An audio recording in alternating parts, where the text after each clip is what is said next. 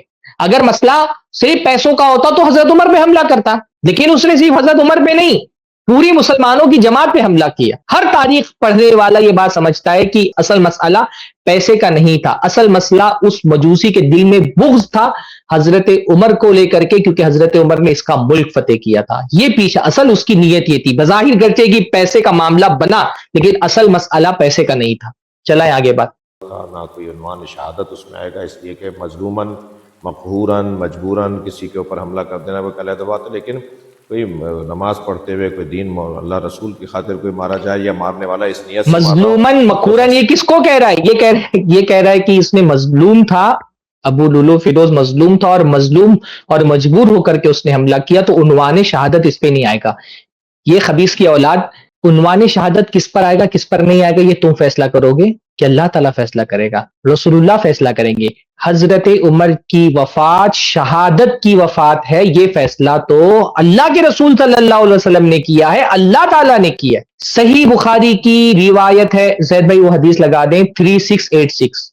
حضرت انس ابن مالک رضی اللہ تعالیٰ عنہ فرماتے ہیں, سعید النبی صلی اللہ علیہ وسلم الی احد ومعہ ابو بکر وعمر وعثمان. صحیح بخاری کی روایت ہے کہ اللہ کے نبی صلی اللہ علیہ وسلم احد پر چڑھے, اور اللہ کے نبی صلی اللہ علیہ وسلم کے ساتھ ابو بکر تھے, عمر تھے, عثمان تھے. فرجف بہم, تو جب اللہ کے نبی حضرت ابو بکر, حضرت عمر, حضرت عثمان احد کے اوپر چڑھے تو وہ احد ہلنے لگا. فرجف بہم, حدیث کے الفاظ ہیں کہ وہ احد ہلنے لگا. فضربہ برجلہ, تو اللہ کے نبی صلی اللہ علیہ وسلم نے اپنے پیروں سے اس احد پہاڑ کو مارا. قالا, اور فرمایا, اسمت احد فما علیک الا نبی وصدیق وشہیدان. کہا کہ اللہ کے نبی صلی اللہ علیہ وسلم نے فرمایا کہ اے احد ٹھہر جا. کیوں؟ فما علیک, کیونکہ تم پر نہیں ہے, الا نبی, مگر ایک نبی, اور صدیق, اور ایک صدیق, اور شہیدان, اور 2 شہید. اللہ کے نبی تھے, دوسرے کون تھے؟ ابو بکر جو کہ صدیق جن کو کہا اللہ کے نبی صلی اللہ علیہ وسلم نے, وہ اور عمر اور عثمان تھے شہیدان, 2 شہید موجود تھے. حضرت عمر کی شہادت کی گواہی دینے والے تو اللہ کے رسول صلی اللہ علیہ وسلم ہیں, اور اللہ کے نبی صلی اللہ علیہ وسلم نے بھی ظاہر سی بات ہے یہ گواہی اپنی طرف سے نہیں دی. اللہ کے نبی صلی اللہ علیہ وسلم کو یہ علم اللہ تعالیٰ کی طرف سے دیا گیا تھا کہ حضرت عمر اور حضرت عثمان شہادت کی موت پائیں گے, شہادت کی وفات ہوگی ان کو. تو اللہ کے نبی صلی اللہ علیہ وسلم تو کہہ رہے ہیں کہ عمر شہید ہے, اور یہ خبیث کہہ رہا ہے کہ یہ کوئی شہادت کا عنوان نہیں ہے. اللہ تعالیٰ زیادہ جانتا ہے حضرت عمر کی شہادت کی موت شہادت کی موت ہے کہ نہیں, یا تم زیادہ جانتے ہو؟ رسول اللہ زیادہ جانتے ہیں یا تم زیادہ جانتے ہو؟ جن کی موت کو اللہ اور اس کے رسول نے شہادت کی موت قرار دے دیا ہو, تم جیسے خبیث لوگ ان کی شہادت کا انکار کر سکتے ہیں؟ یہ تو حضرت عمر کی فضیلت ہے بھائی. حضرت عمر, اللہ کے نبی حضرت عمر کی سیرت میں آپ پڑھیں, حضرت عمر مسلسل دعائیں کرتے تھے. ان کی ایک بڑی پیاری دعا ہے, اللہم ارزقنی شہادتن فی سبیلک واجعل موتی فی بلدی رسولک, کہ اللہ تعالیٰ مجھے تیری راستے میں شہادت کی موت نصیب فرما, اور میری موت تیرے نبی کے شہر میں آئے. تو ان کی جو بیٹی تھی حفصہ, وہ کہتی تھی یہ کیسے ممکن ہے کہ آپ شہادت کی بھی موت چاہتے ہیں اور مدینہ میں موت چاہتے ہیں, تو مدینہ میں کیسے شہید ہوں گے؟ یہ تو ناممکن چیز ہے. تو حضرت عمر نے فرمایا اگر اللہ تعالیٰ چاہے گا تو ممکن ہو جائے گا, اور اللہ تعالیٰ نے حضرت عمر کی یہ دعا قبول فرمائی کہ ان کو مدینے میں شہادت کی موت آئی, حالت نماز میں ان پر حملہ کیا گیا. تو یہ پوری جو بات یہ بندہ کہہ رہا ہے نا, یہ اس کے جواب کے لیے حدیث ہی کافی کہ نبی صلی اللہ علیہ وسلم نے حضرت عمر کی وفات کو شہادت کی موت قرار دیا ہے, اور ان کے بارے میں پیشین گوئی اللہ کے نبی نے اپنی زندگی ہی میں فرما دی تھی کہ ان کی موت شہادت کی موت ہونے والی ہے. تو عجیب بات ہے کہ ایک مجوسی ان کو قتل کر رہا ہے, نماز کی حالت میں قتل کیا جا رہا ہے, اور اللہ کے رسول صلی اللہ علیہ وسلم ان کو شہید کہہ رہے ہیں، اور یہ خبیث اپنے دل کا بغض نکالنے کے لیے کہہ رہے ہیں کہ یہ شہادت کی موت نہیں ہے۔ اللہ تعالیٰ ان لوگوں کو ہدایت دے یا ہلاک و برباد کرے جو صحابہ کرام کے لیے ایسا بغض دل کے اندر پال کے رکھتے ہیں، اور وقتاً فوقتاً یہ لوگ نکالتے رہتے ہیں۔ اس لیے جن لوگوں کو یہ محسوس ہوتا ہے، جو لوگ ان کی حقیقتوں کو جانتے ہیں نا، ان کے دل میں کبھی بھی ان رافضیوں کے لیے محبت نہیں ہو سکتی۔ یہ جو تحریکین سے محبت کرتے ہیں نا، ان کو اس لیے محبت ہے کیونکہ ان تحریکیوں کے دلوں میں صحابہ کے لیے کوئی محبت نہیں۔ جو صحابہ سے محبت اور ان رافضیوں سے محبت ایک دل میں جمع نہیں ہو سکتی۔ جی چلا دیں مکمل۔ سے مار رہا ہوں تب تو فیصلے کیے جائیں گے۔ وہ ایک ذاتی مسئلہ تھا شاید، مجھے جو معلومات ہے، پوری معلومات بھی نہیں۔ پورا وقت سنانے کے بعد یہ بدبخت کہتا ہے کہ مجھے پوری معلومات بھی نہیں۔ پوری بات بتا رہے اپنی طرف سے، فیصلہ بھی سنا دے رہا ہے کہ وہ موت شہادت کی موت نہیں تھی، اور آخر میں کہہ رہا ہے مجھے پوری معلومات بھی نہیں۔ تو یہ جھوٹے ہوتے ہیں، جھوٹ یہ بے ساختہ ان کی زبانوں سے جھوٹ نکلتا ہے۔ بس اتنی سی بات مجھے کہنی تھی بارے میں۔ شکریہ، بارک اللہ فیک۔